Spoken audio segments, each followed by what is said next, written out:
मुजफ्फरनगर के खतौली के कांग्रेस नेता जमील अंसारी ने बुधवार को जिलाधिकारी से मुलाकात कर नगर पालिका परिषद खतौली के चेयरमैन और अधिशासी अधिकारी पर उत्पीड़न, धमकी दिलाने और राजनीतिक रंजिश के तहत कार्रवाई करने का आरोप लगाया है। कांग्रेस नेता जमील अंसारी ने आरोप लगाया कि खतौली नगर पालिका के अधिकारी और अध्यक्ष मुझे चुनावी रंजिश रखते हैं, उसी के बदले में ये कार्रवाई की गई है। उन्होंने बताया कि पुलिस ने भी मेरा ही 151 में चालान कर दिया, जबकि उपद्रव कर रहे लोगों पर कोई कार्रवाई नहीं की गई। हालांकि उन्होंने पूरे मामले की निष्पक्ष जांच कर दोषियों के खिलाफ कानूनी कार्रवाई की मांग की है। डीएम को दिए गए शिकायती पत्र में जमील अंसारी ने बताया कि नगरपालिका बाजार की ऊपरी मंजिल पर बनने वाली 30 दुकानों की नीलामी में उन्होंने 27, 28, 29 और 30 नंबर की दुकानें ऊंची बोली लगाकर अपने नाम आवंटित कराई थी। उनका आरोप है कि नीलामी के दौरान दिखाए गए ब्लूप्रिंट में दुकानों तक पहुंचने के लिए पुल और रास्ता दर्शाया गया था, लेकिन आज तक कोई रास्ता उपलब्ध नहीं कराया गया। कई बार शिकायत करने के बावजूद समाधान न होने पर उन्हें हाईकोर्ट की शरण लेनी पड़ी। न्यायालय ने 2 माह में समस्या के समाधान के निर्देश दिए थे, लेकिन पालिका ने आदेश का पालन नहीं किया। जमील अंसारी ने आरोप लगाया कि हाल ही में पालिका की ओर से उन्हें लगातार नोटिस और धमकी भरे पत्र भेजे गए। उन्होंने बताया कि 4 मई को कुछ लोग उनके घर पहुंचे और परिवार को धमकाया, जबकि अगले ही दिन बड़ी संख्या में लोगों ने घर पहुंचकर गेट तोड़ दिया और घर में कूड़ा डाल दिया। उन्होंने इसे राजनीतिक रंजिश बताया और परिवार की सुरक्षा की मांग की है।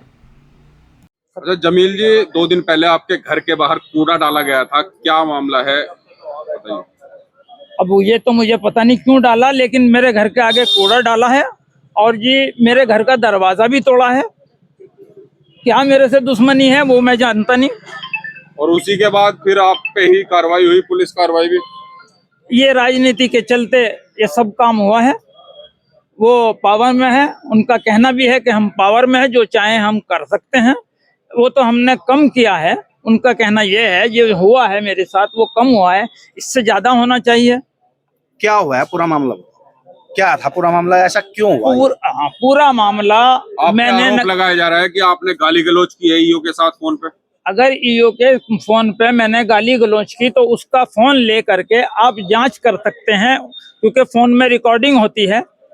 गाली अगर दी तो उसमें स्पष्ट हो जाएगा, दूध का दूध पानी का पानी। मैंने उससे कोई गाली नहीं दी, कोई मैंने असभ्य बात नहीं की, जितनी बात हुई सभ्य हुई। कोई नोटिस दिया गया था आपको? मुझे एक नोटिस दिया गया जो फर्जी नोटिस है, 4,60,000 रुपए का टैक्स का, जबकि मेरे पास 1 रुपया भी मेरे पास बाकी टैक्स का नहीं है। तो क्या चाहते हैं आप, अब आए हैं यहाँ?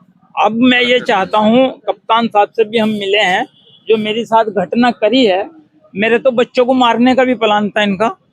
मेरा दरवाजा तोड़ा, मुझे मेरे आगे कूड़ा डाला। कौन सा ये काम है कि आम आदमी के लिए, तो आदमी जीने का आम आदमी को तो हक है। और फिर आपका ही चालान कर दिया गया? मेरा 151 में चालान कर दिया। क्या आश्वासन मिला है अभी अधिकारियों से? कप्तान साहब ने आश्वासन दिया कि डीएम साहब कार्रवाई करेंगे, मैं FIR लिखूंगा। तो डीएम साहब ने कह रहे कि मैंने कार्रवाई कर दी। क्या रंजिश है उनकी आपसे? मेरी उनकी क्या है मैं नहीं जानता, मेरी कोई रंजिश नहीं है। कांग्रेस से जुड़े हुए हैं आप? मैं कांग्रेस से क्या, मैं तो 2 बार तो चुनाव लड़ चुका, 2006 में नगर पालिका परिषद खतौली का और 2023 में कांग्रेस से। और कांग्रेस में महासचिव और सचिव के पद पे भी रहा हूँ और अभी भी कांग्रेसी हूँ। चुनाव की कुछ रंजिश है आपके और उनके बीच? अब वो समझते हैं चुनाव की रंजिश है, मेरी कोई रंजिश नहीं है। अब वो समझते हैं रंजिश, तो मेरे खिलाफ जो है, जो भी मुझे करते हैं वो कर ही रहे हैं। पूरे मामले का बेस क्या है, ऐसा क्यों? बेस ये है कि मैंने 2006 में 4 दुकानें नगर पालिका की अलॉट कराई थी, बोली बोल के, ऊंची बोली बोल के। उसका मुझे रास्ता उन्होंने आज तक दिया ही नहीं, ये विवाद है। कब्जा भी नहीं दिया, उसी लीगल प्रोसेस में मैं लगा वापस। अपनी राय हमें कमेंट बॉक्स में ज़रूर दें। ऐसे ही लेटेस्ट अपडेट्स के लिए हमारे चैनल रॉयल बुलेटिन को लाइक, शेयर और सब्सक्राइब करना ना भूलें।